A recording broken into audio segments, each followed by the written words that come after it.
The aim is to reduce teats exposure to bacteria as much as we can. It's a no-brainer. Fewer bacteria on the teats means less risk of intramammary infection. Simple as that.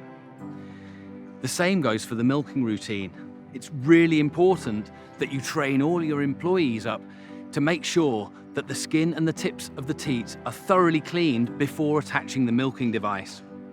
In fact, I always say, there's only one thing worse than training your employees and losing them, and that's not training them and keeping them. Always check the milking machine after milking, because it could be where your new mastitis cases start. If your filters are dirty, then something is definitely not right. And lastly, the cow's immune system. Strong, healthy cows are, of course, much better at fighting bacteria.